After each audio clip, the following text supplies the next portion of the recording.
Radio Karoual, le journal, présentation Fatmata Diko. Fidèles de la 104.6 FM, bonjour. Les titres de ce Midi Info. Cassette Toundé, logiciel de contrôle des présences des agents de l'État, a été lancé hier par le ministre en charge de la sécurité. Les ministres en charge de l'industrie des pays membres de l'Alliance des États du Sahel sont depuis hier en conclave à Ouagadougou. Et en sport, la première manche des quarts de finale de la Champions League a livré hier son verdict. Les détails des résultats des confrontations dans cette édition. Ce sont les articulations de votre session d'information et bon appétit si vous êtes à table.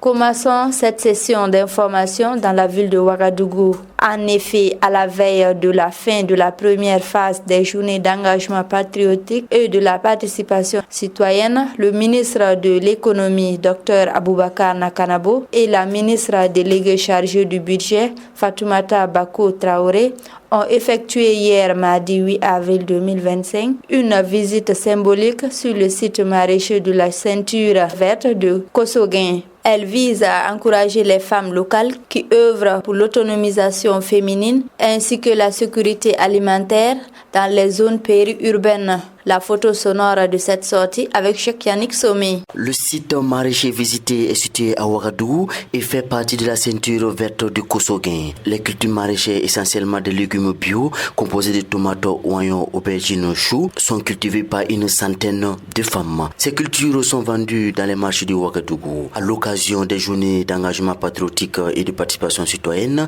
les ministres de l'économie et délégués du budget ont effectué une visite d'encouragement. Dr Aboubakar Nakanabo, ministre en charge de l'économie, a parcouru avec celle déléguée du budget Fatoumata Bako Traoré le site maraîcher qui abrite plusieurs parcelles cultivées exclusivement par des productrices de Kossoguin. La délégation gouvernementale a pu observer les productrices à l'œuvre, les techniques d'irrigation en eau utilisées. Pour Dr Nakanabo, c'est un modèle d'innovation sociale où les femmes sont engagées pour préserver leur dignité et se prendre en charge. Leur travail réduit la dépendance aux importations de légumes et renforce la souveraineté alimentaire. A-t-il soutenu? Face à cette prouesse féminine, le ministre fait une promesse. Nous avons demandé, en plus du fourrage déjà disponible, un autre fourrage pour permettre une bonne disponibilité de l'eau pour pouvoir atteindre les objectifs en termes de production. Et l'engagement a été pris par Martial Wilfried Assolé, chef du projet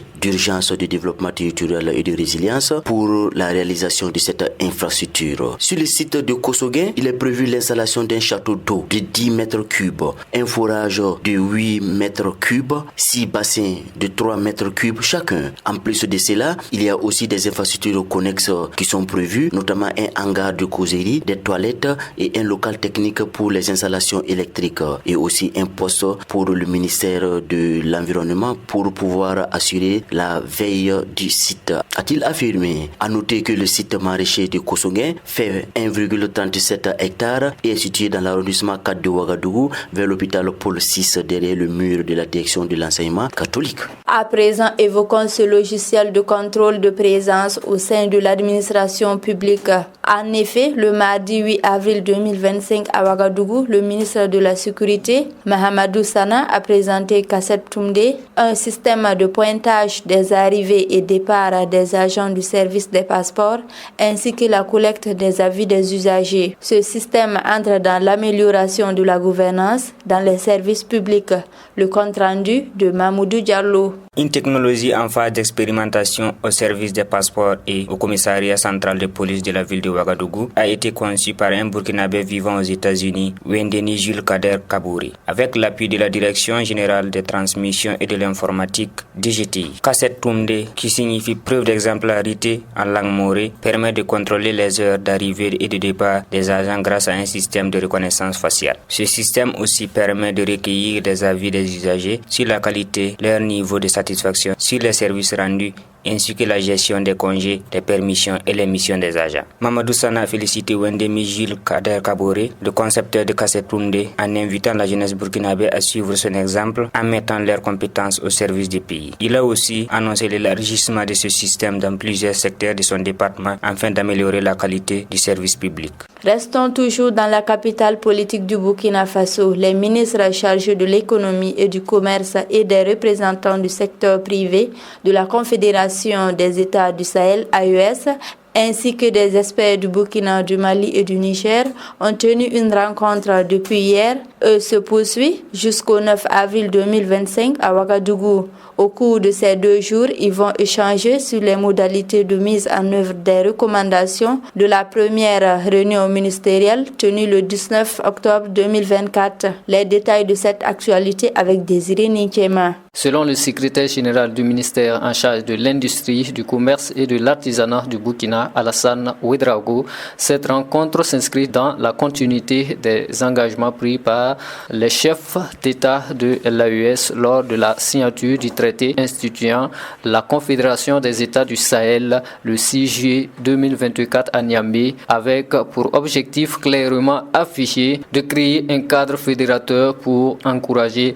l'intégration économique de la région à travers des mesures concrètes et des engagements forts. Il continue en ajoutant que cette réunion vise à permettre aux experts d'avancer sur la définition des modalités pratiques de mise en œuvre de ces recommandations de la première rencontre ministérielle tenue le 19 octobre 2024 à Bamako et qui a été une étape décisive dans la construction d'une véritable communauté économique et commerciale au sein de l'AES. Toujours selon Alassane Ouedraogo, cette rencontre est relative à la mise en place d'un plan pour la libre circulation des biens et des personnes, au développement d'un plan de gouvernance pour le Fonds souverain AES, un outil stratégique pour financer les projets d'infrastructure et d'investissement qui permettront de dynamiser les économies. Selon le secrétaire général du ministère du Commerce et de l'Industrie du Niger, Ali Samba Diabiri, chef de la délégation des experts de son pays, cette réunion des experts va permettre de faire le point de la mise en œuvre des recommandations formulées par les ministres lors de leur première rencontre, mais aussi des protocoles d'accord signés entre les chambres de commerce et les chambres d'agriculture des 3 pays. Il conclut en affirmant que ce cadre d'échange va permettre d'élaborer un plan d'action à travers des actions prioritaires à définir.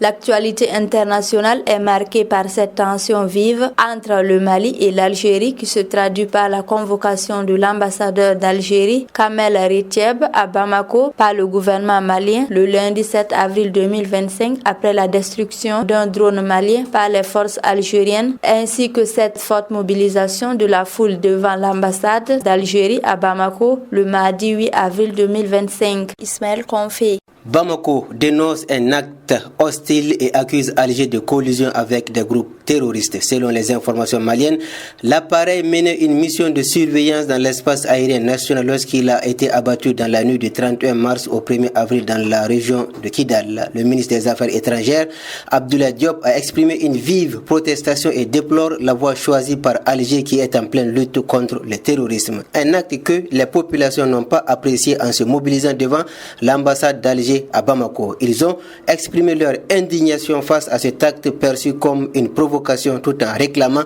des explications claires et la préservation de la souveraineté malienne. Rappelons que l'Algérie avait également rappelé ses ambassadeurs au Mali et au Niger et différé la prise de fonction de son ambassadeur au Burkina Faso. Dans la page sportive, dans sa composition, le Real Madrid pensait à un match équilibré, mais les Gunners étaient les plus forts le mardi soir à Londres.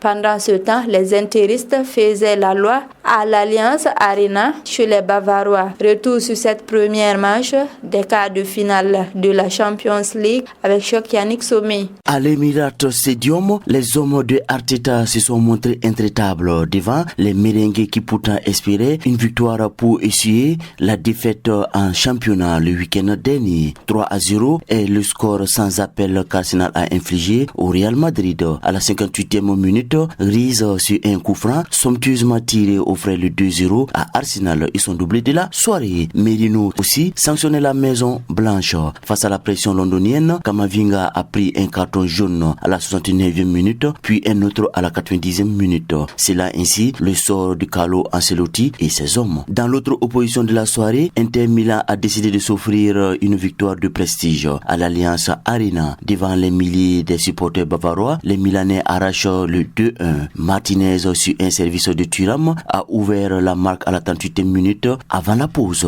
Le score est resté ainsi jusqu'à la 85e minute avec l'égalisation du Bayern Munich par l'entremise de Thomas Müller. 3 minutes plus tard, Fratesi punissait de nouveau les Allemands qui ont eu les plus grandes occasions, les tirs les plus cadrés et une possession de balle de 58%.